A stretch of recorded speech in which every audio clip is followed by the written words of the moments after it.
Isang pinagpalang araw sa ating lahat. So, ngayong araw is May 12, 2024. So, ngayon is magpapatuloy lang natin yung ating series na tinatalakay. At tatalakay natin ito para sa isang buong linggo. So, bago natin talakayin yung ating series na tatalakay ngayon, is muli muna nating i-recap or balikan yung tinalakay nating series nitong last week para dun sa bago lang na tagapanood at tagapakinig ng ating devotion para meron silang idea kung ano nga ba yung naging series natin noon. So yung naging series natin last week naging series namin last week ay God's Sovereignty. So yung nakikita natin sa mundo ito, yung animals, plants, heaven and earth, or ano man yung ginagamit mo, miski human being or yung ating itong mga tao, is God's made. So kung wala si God, is wala tayo. So si God ay so powerful na mapangyarihan ng Diyos. Lahat ng gusto ng Diyos na isin sa atin is magagawa niya, lalo na napapangyarihan ng kanyang salita. So ayun, yung series na tinalakay namin last week.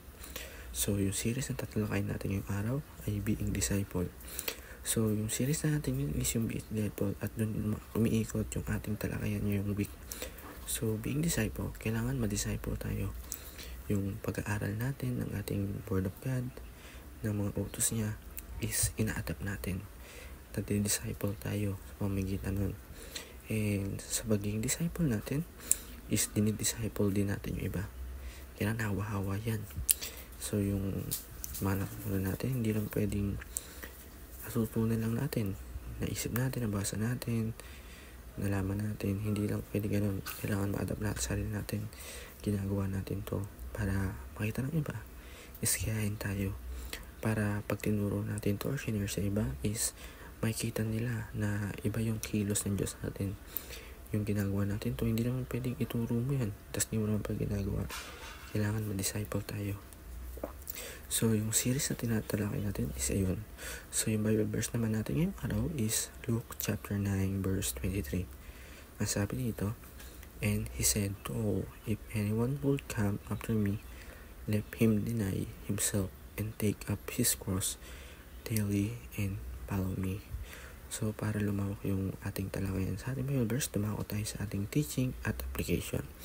Ang una sa ating teaching, in the New Testament times, the crucifixion is a form of accusing.